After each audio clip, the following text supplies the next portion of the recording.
This podcast is brought to you in conjunction with Hustro.com, a leading construction management software tool.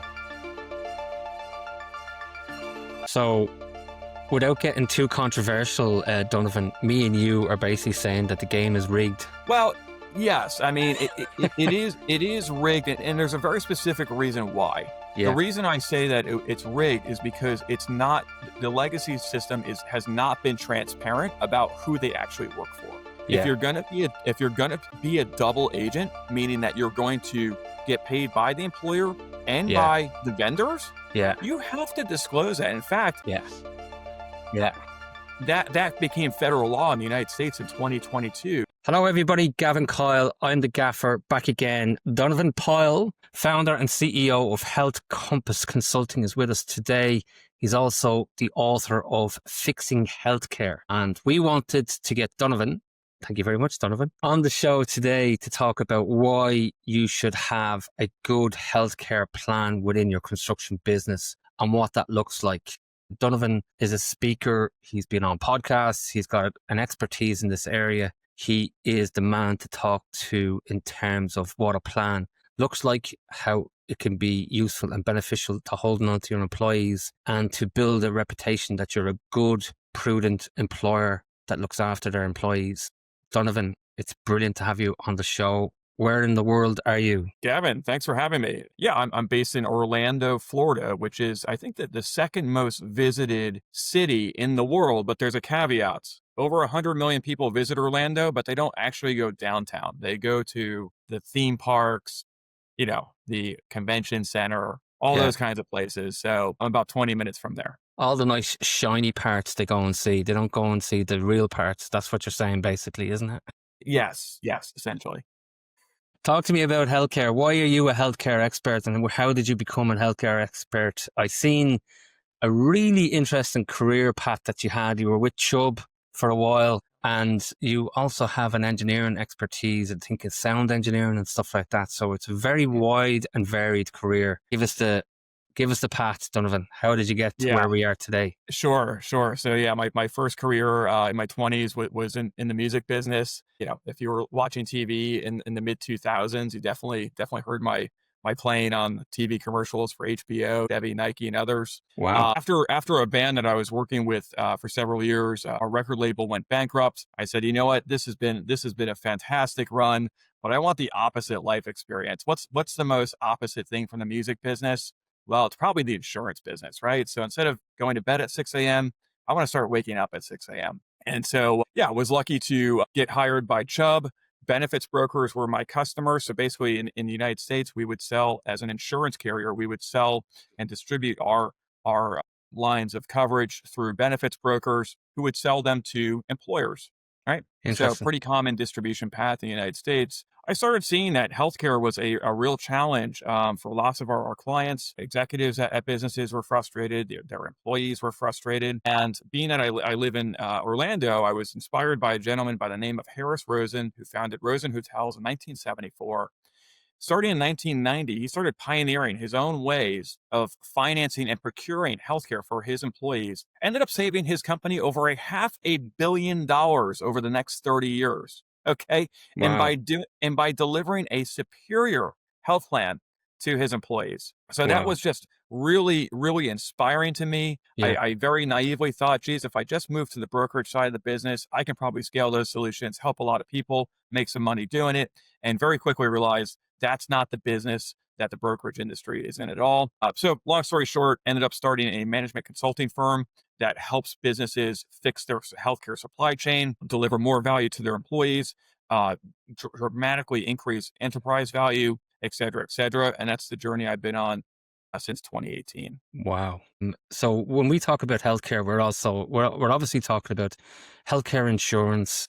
You have an injury at work, or you have an illness, a sickness. It doesn't matter whether you're a small to medium enterprise or a large corporate. Good healthcare insurance in the package, in the salary package, is a good starter in order to attract employees. And of course, a lot of the construction owners listening and watching this would say, or find it very difficult to get good people. I know what you're going to say in terms of, having a good healthcare package can be a really good tool to put in front of someone in terms of a valued part of their package, their salary package. Talk to us a bit about that, Donovan, if you don't mind. Sure. So, prior to COVID, I think a lot of employers kind of forgot why they offer benefits.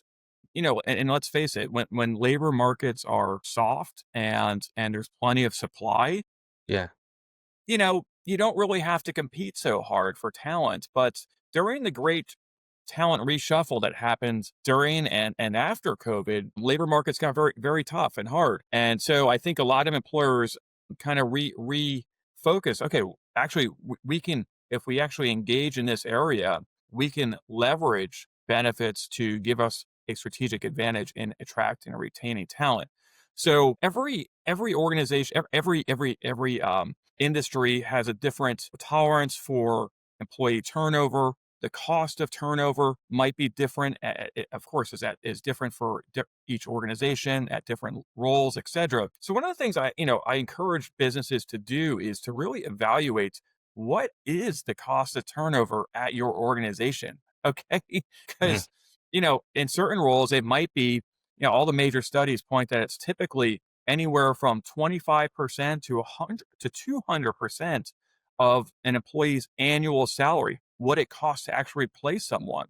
Mhm. So, if it costs $50,000 to replace an employee, and that's just in hard costs, Mhm. then you really got to think about, okay, how can we leverage these pre-tax benefits to reduce turnover and help us attract the A players that we need to achieve our corporate objectives? No, you mentioned the valued word tax, which is interesting. And I suppose a lot of people don't take that into consideration. If I'm Gavin Coyle, roofing expert, and I'm thinking about my tax returns at the end of the year, talk to me about how I can make a saving by having like a nice little tool like an insurance package that looks after staff and employees. Sure. So, obviously this is going to depend based on which country you're operating out of, but in the Yeah. United States and in some other countries as well, certain kinds of employee benefits are pre-tax, meaning that they actually reduce your payroll liability.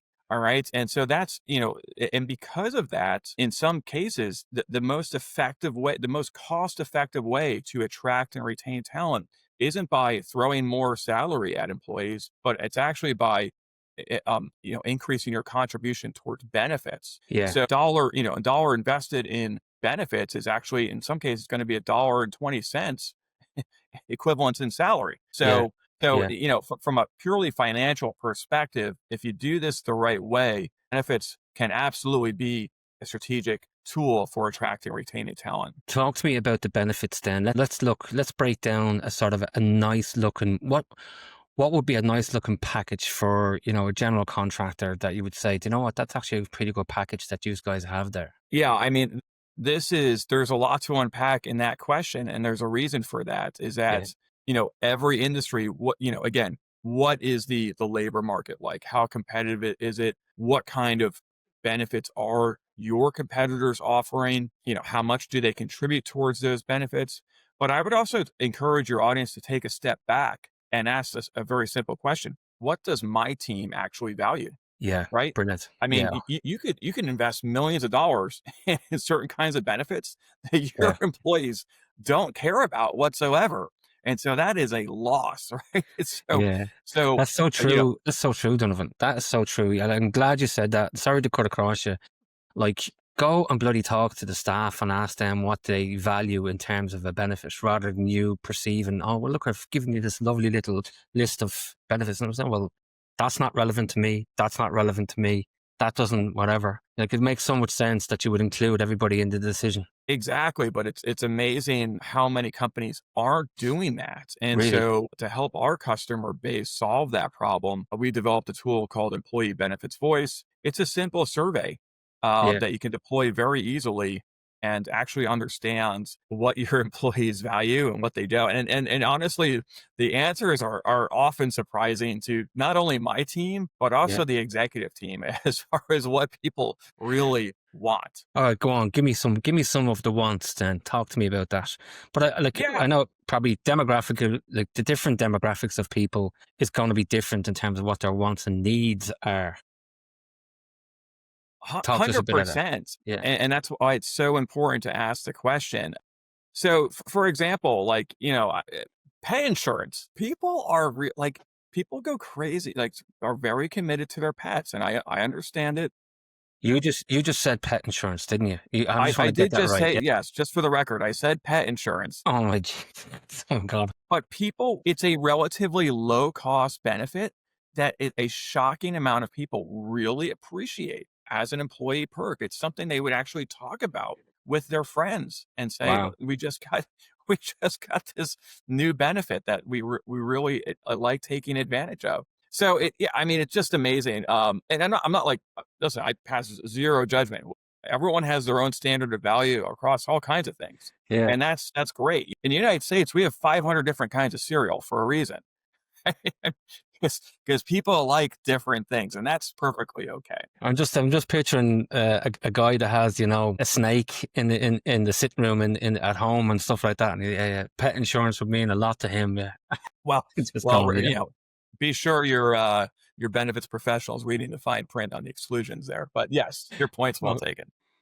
so there is complexity around that. Like, so how do you get a benefit package that suits everybody really? How do you find that when you do your scoring assessment? How do you sit back and go objectively? Okay, really, these are the high value ones. How do you measure that? Sure, sure. So, starting with, what is what's the budget for this, this program to This begin model. with, Yeah, and how are we going to allocate that budget to maximize the largest return on our investment? So yes, if there are common themes that across the population people are valuing, different things that people are valuing, then yes, you might want to consider paying for those things at the employer level. yeah, If you've got a mixed population who's, some people are really liking, cancer protection or whatever. There's a million different kinds of products out there. yeah, Then, simply just offering them, like, make it easy for employees to buy these different lines of coverage or programs at a discount, right? Because you're getting it through a group chassis, it costs less, and just give them choice. And I think that's important as well. When mm, I first started off in the business, one of the things we would do was, sit down with employees and help them customize a benefit package on an individual basis yeah, based on their risk tolerance, their needs, their budget, etc. yeah. And that really, helps with employee satisfaction, employee engagement, that level of communication. Yeah, I'm just thinking, I live in Ireland and the government decided in their wisdom to apply a personal tax against you if you had insurance, if you have health insurance. So if I, as an employer, was giving health insurance to my employees, they would pay a thing called benefit in kind tax. Wow, interesting. Such a kick in the stones. We would love to do healthcare in Ireland, I would imagine, because it is more and more topical in terms of, obviously, since people come out of COVID, they're a lot more focused on, health and well-being and all that good stuff. And mental health is a big thing in construction. Mhm. How the hell we decided as a nation to make that negative, I would suggest, rather than turning it into a positive. Have you any experience in other countries where they tax the individual for having a beautiful thing like health insurance? No, not personally. I mean, our work is really mostly focused on U.S. based businesses and U.S. Mm, based populations. yeah, Um, and really, the focus of my book was really to give executives a playbook on how to exercise the power that they already have. yeah, In the US anyway, executives have so much power, businesses have so much power that they're not using because they don't have clarity on how to actually exercise it. So that was really, the thesis and the focus of the book as far as things that can be rectified and improved at a system wide level. That yeah, might be the follow up book, who knows? But yeah.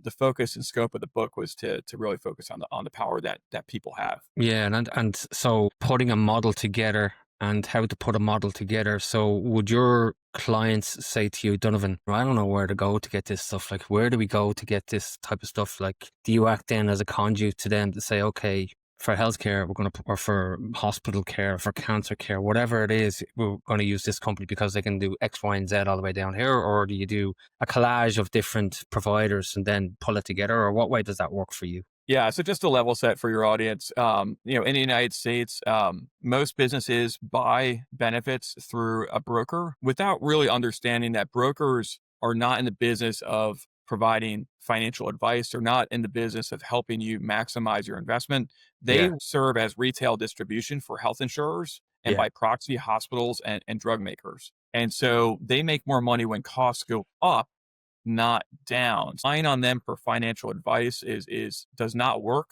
yeah. as we've seen for a long time in the United States. So glad you said that. Yeah, So glad you it's a said that. big misalignment, and every country has their own rules around what insurance sales agents can and cannot do. Yeah, I know a lot of countries in the EU, um, they don't allow the sale. They don't allow proactive sales of insurance. As an agent, you can't proactively prospect. I mean, it has to all be inbound. yeah, So anyway, that's why, and so the thesis for my company, my management consulting firm, is that what businesses actually need are services in this area, right? They need advisory services. They yeah, need like what role, like the conversation that we're having, what role do benefits, what role do they play or can they play yeah. in helping us achieve our objectives? Mm. Should we even offer anything? Let's back up and ask some really basic questions. And then from there, once we've built out what we call benefits blueprints and a multi-year strategy, then it comes down to, okay, let's go through the next step in the engagement is procurement. We'll manage the RFP process on your behalf. We will negotiate against these vendors, help you get the most value for your money, and then we will help implement and manage these programs on an ongoing basis. So we don't work, and the beauty of this model is that we don't work for the insurance industry. Yeah. We work for the employer. Our job is to protect employers and patients from the insurance and medical industrial complex, not to sell it to them. I'm Okay. glad you So said that. I'm so glad you said that because that's like, there's obviously a niche business for you as well in that area because nobody that I know, I don't know that there's many, you're nearly an independent in terms of you've no bias in the system, really, is what you're saying. 100%. In fact, the first title for my book, the working title, was Unbiased Advice. Ah, go on. There you because go. Yeah. because the problem with the legacy brokerage model is that some insurance companies pay brokers a lot more than others. Yeah. So Yeah. inherently, you're not, if you're relying on a broker for financial advice and procurement services, they're not going to show you a lot of things, right? I mean, the marketplace is actually of strategies and solutions is actually much bigger in the United States than what most business owners realize. Yeah. And so when they finally get unbiased advice, one of the first things that happens is they say, "Oh my goodness, I didn't realize the marketplace of insurance products and procurement methodologies is actually huge. It's much bigger than Yeah. I ever thought." Which of Yeah. course creates its own challenges, right? Yeah. Okay, then it comes down to, well, what's right for me in my Yeah. organization? So we have to have a process for that as well. Are you looking to spend less time on paperwork and more time making things happen on site? Hustro.com is the simplest construction management software out there. Streamline inspections, defect reporting, and all your project documentation all in one app. With Hustro.com, contractors are seeing 75% less time on inspections and reports, 47% faster corrective actions, and almost a third quicker decision making. Hustro.com is the simplest software to manage construction projects, period. Level up your site efficiency today with Hustro.com.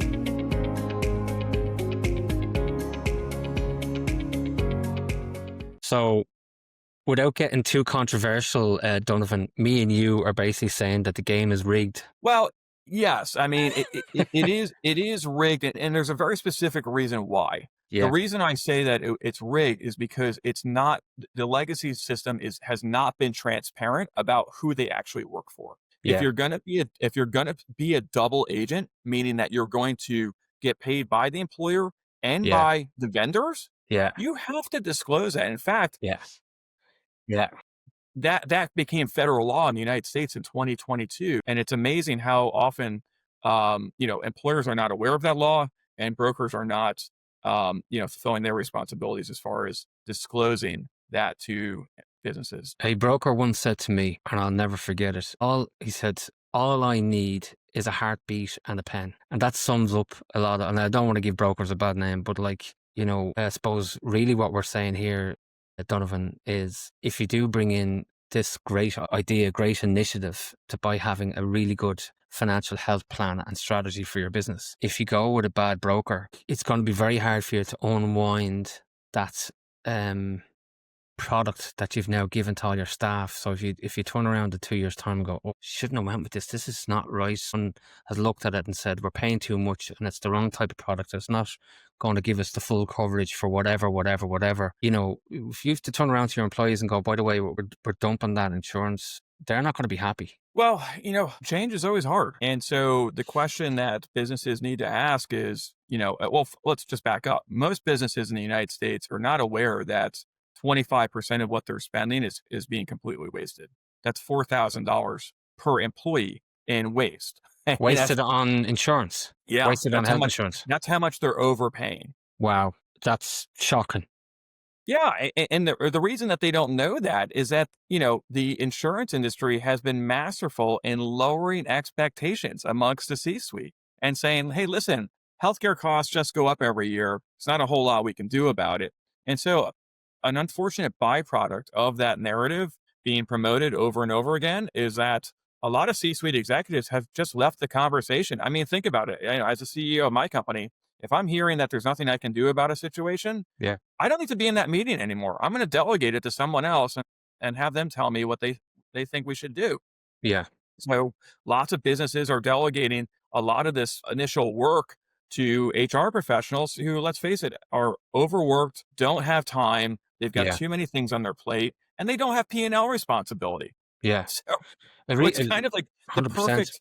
Yeah. perfect storm for waste, fraud, and abuse. Yeah, this is a bigger issue than one person making the decision. You need HR, you need your CFO or your financial advisor. You need your safety person. You need your obviously managing director, and others as like a task force, really, don't you? And that's where you come in as kind of like, okay, fair enough. I can be all of those and give you that sort of independent, unbiased view of what you need to have here.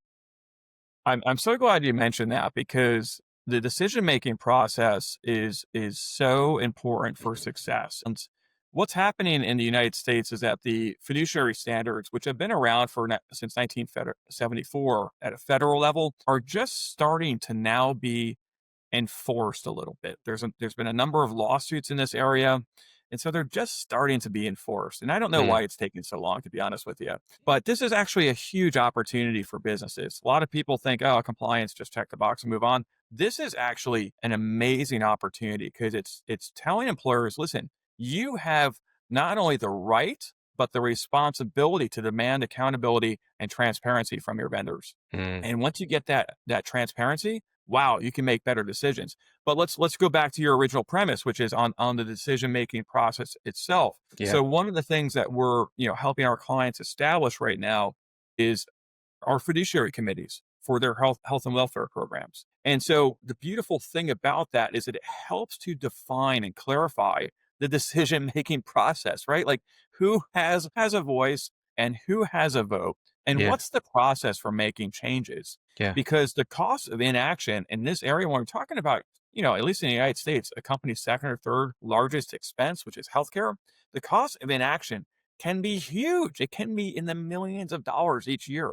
So Yeah. having a real clear process, to your point, is imperative. It's also good governance within Yeah. the business as well, which a lot of people sort of might not connect the dots with. In terms of, I'm going to bring it back a bit maybe. I'm CEO. Give me an idea of the type of benefits that you are aware of that maybe not many people would be that aware of that they could avail of for their employees? Give me some sort of good initiatives, if you like, that you could say, do you know what?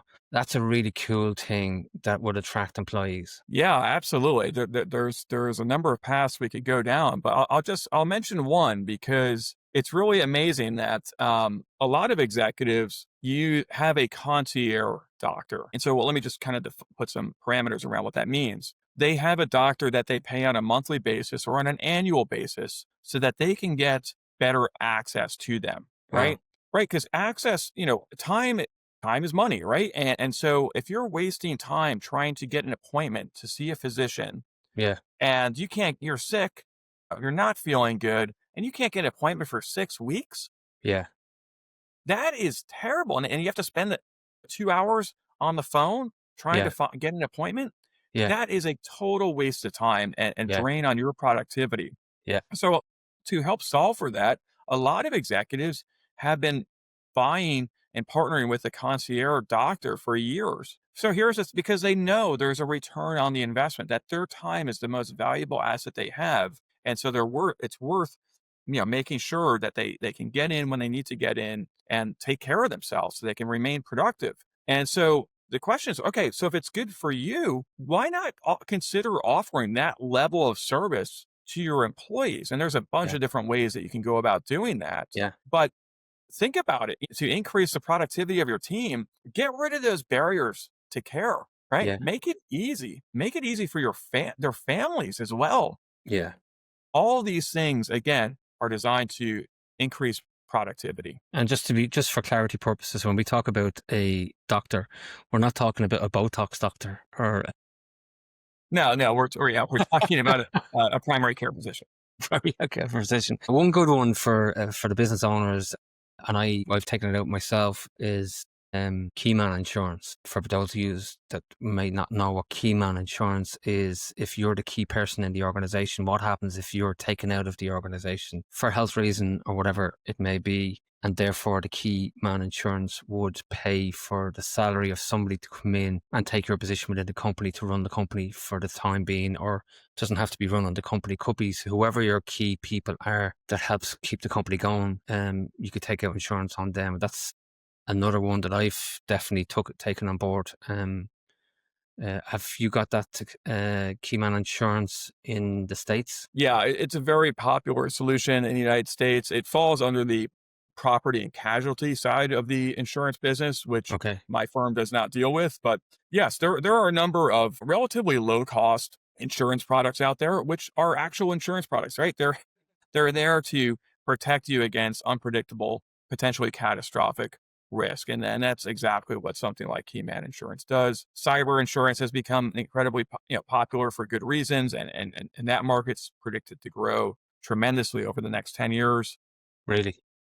Oh yeah, absolutely, absolutely. So yeah, it's all about getting good advice, and at the end of the day, finance teams, HR teams, they don't, this is not their wheelhouse. The vast majority of them have no technical training and experience in healthcare finance and procurement, or just real technical risk management.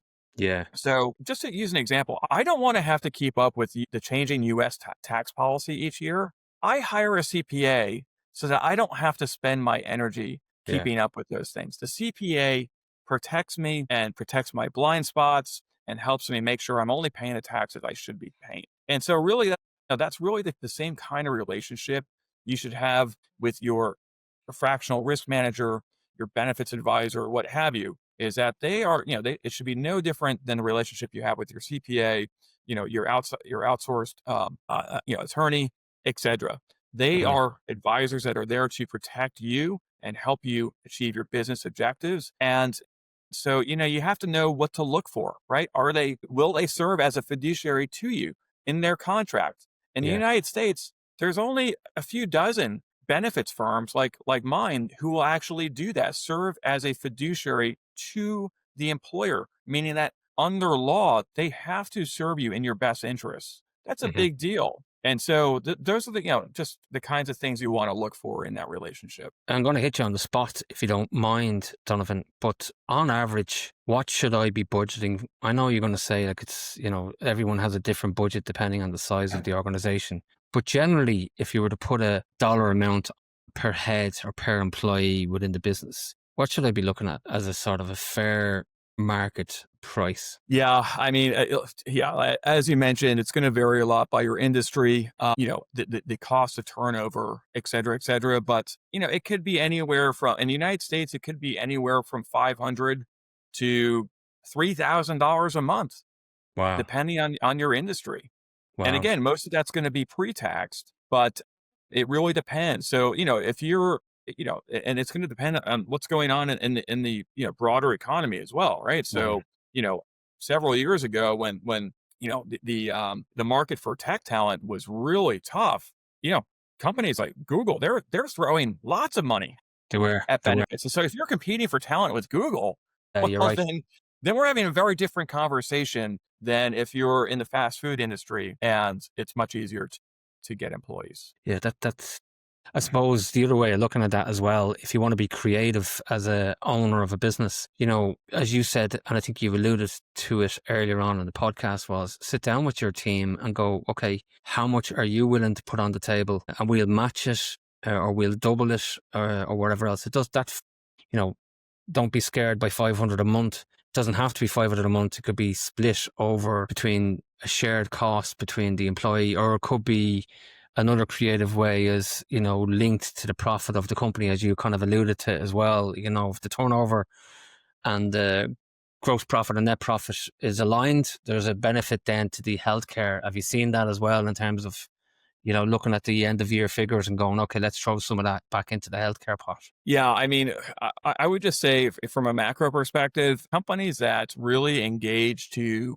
optimize their healthcare supply chains, their benefits programs, gain a strategic advantage. There is no question that they're gaining a strategic advantage in their ability to attract and retain talent, their ability to increase enterprise value. I mean, we see this regularly with our customers where some of them have been in business for 30 years and we optimize their programs for several years. And then all of a sudden they get an offer that they've been looking for to be Yeah. bought at a multiple that they're very happy with. Yeah. And it's like, yes, this is part of the exit planning strategy. And actually this should be part of your business strategy at no matter what stage you're at. Because even though we're in the age of AI and AI can do everything, people still need people to grow these businesses and solve these problems. And so you got to pay attention to it.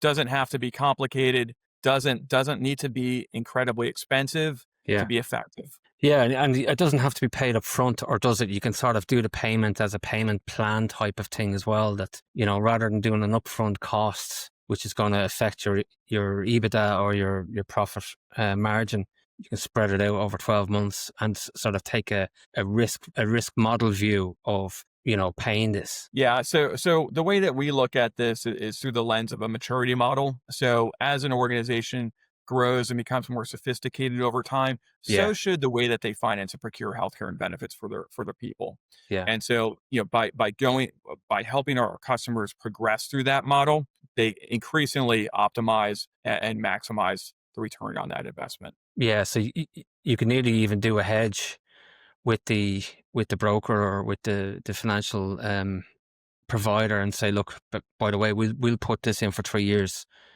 if you drop it by an extra 2% or 3% for all the staff. Absolutely. I mean, we're talking about managing risk and aligning incentives is a big deal, to your point. So Yeah. yeah, I mean, come with some, and really this is something that your advisor should be suggesting. I would principle, a lot of that makes sense. I would caution though that when you're talking about a shared savings program, you really got to understand what the definitions are, right? It's got to be crystal clear. What is, what's savings based on? So Yeah. in principle, it's a great idea for aligning incentives. Just make sure that as a business, a business owner, you really understand the definitions so that you're not surprised at the end of the year. That's a great comment. And I'm glad you said that, actually. Yeah, it's a very fair point. Where are you going with all of this, Donovan? Like, you're speaking at a construction conference shortly. What are you speaking about in terms of what's your pitch on that day, or what's your discussion on that day? What do people want to know? Yeah, so I'm doing a workshop for the CFMA national conference. It's a Construction Finance Management Association. I believe it's in Arizona next year. But yeah, really the theme of that workshop is how establishing a fiduciary mindset is an amazing opportunity for eliminating waste in your benefits programs. And so what we're going to do throughout the workshop is we're going to score these businesses into 7 key categories of benefits value. We'll then help them identify opportunities within their own programs and then help them set goals and develop roadmaps for achieving them. When someone asks, hey, is our benefits program getting better or worse? That's a very simple question. It's actually very difficult to answer if you're not quantifying the value equation. Hello, gaffers. Hope you're enjoying the podcast. We love every one of the guests that we have, but in order to bring on more great guests, we'd love to build the channel with you. So hit the subscribe, hit the like button, and let's create a really great community where we bring in better and better guests for you to deliver great content and great pieces of information that you can take back into your business. Now, back to the podcast. Thank you. And most companies don't have a framework for quantifying that value equation. So we're going to really help create some clarity, some insights as to where the opportunities are. And frankly, most businesses in the United States don't know that 25% of what they're paying is being completely wasted. So, a lot of my work, and the reason that I wrote this book was to raise awareness about this $300 billion opportunity in the United States that's hiding in plain sight. And again, these are opportunities that executives have the power to solve for right now without any congressional action from Washington, D.C. And so I want, my message to business executives is to take back control and lead the way. Your people need you to do it. In the United States, I think the average family cost of family coverage is about $32,000 right now. It's like, you could buy your employees a new car or give them, a health insurance plan that they don't really like. Wow. What do you want to do? Yeah. So there's a massive opportunity out there. I did want to mention one last thing, going back to since we're talking to a more construction oriented audience, and that is that, when I was at a safety conference in Florida a few years ago, one of the stats that really stood out to me was that one of the biggest reasons for safety incidents is employee turnover. Yeah. Okay. And I only mention that because the whole point of these benefits programs is to help you Hold on to your reduce employees. turnover. Yeah. So I just thought that was really interesting and really helps, solidify another reason for the importance of getting this right. Yeah, and like for anybody listening or watching the show, as a very basic, you need to have a business risk register for your business. And that covers basically all the risks within your business, the highest risks to the lowest risks, so that you track, what's going to come up and bite me as an organization. And to your point, if there was an accident in work, how do you deal with that? What way have you got yourself prepared for that, et cetera, et cetera? And then from the healthcare of the employees, what if you lose a good employee? What if a good employee gets sick? All of these things, there's a myriad of different things that you need to take account of. And people like Donovan, are in that position that they can give you that expertise and they can navigate what a good plan looks like, which is where most, even the general consumer struggles with, which plan should I go with? Is it the right plan? How do I know it's the right plan? All of that stuff. There's a ton of questions. Donovan, I'm going to throw a few curveballs at you because I know you've got another meeting to go to. So knowing what you know now, what would you do different as a person? Wow. How long do we have here? We've got about 3 minutes. You got 3 minutes to What get would there. I do different as a person? Well, it's funny that this is something that Alex Hormozy has been talking about a lot lately. And it's a lesson that it's taken me a long time to learn. And this is, one of the beautiful things about entrepreneurship is that it does teach you a lot of lessons. But the biggest one to me was, learning how to smile through hardship. And when I was in the music business, I was it was a struggle. I mean, I'll be very honest with you. Even though I had some pretty big successes in that industry, financially, it was always a struggle. Living in Manhattan throughout the 2000s, throughout the housing bubble, was Yeah. not easy. And so, but I really let it affect my attitude, my mindset, and so I think one of the biggest lessons I've learned over the past 20 years is your mindset is the most important thing that you have to get control over, to be, to really get yourself to where you want to go, and enjoy the ride. Yeah. Right. Yeah. I mean, Yeah. being in a bad mood does not help you get out of whatever problem you're in. It Yeah. actually makes it worse. So, I've had to like binge Tony Robbins for, months at a time on occasion, just to get my head right around things. Yeah. Right. Cause I mean, there are always going to be problems thrown in your face. Yeah. And the question is, how are you going to deal with it? Yeah. So I think just mindset is so important. And I know it sounds cheesy, but No, no. for me anyway, it's really been a game changer. No, here. And I resonate with that 100%. If people want to contact Donovan, how do they get in touch with you? What's the name of the website? What's your go-to? Sure. So, if you're an executive out there that wants more clarity on this topic, I would encourage you to go to fixinghealthcare.com and download the free executive summary of my book.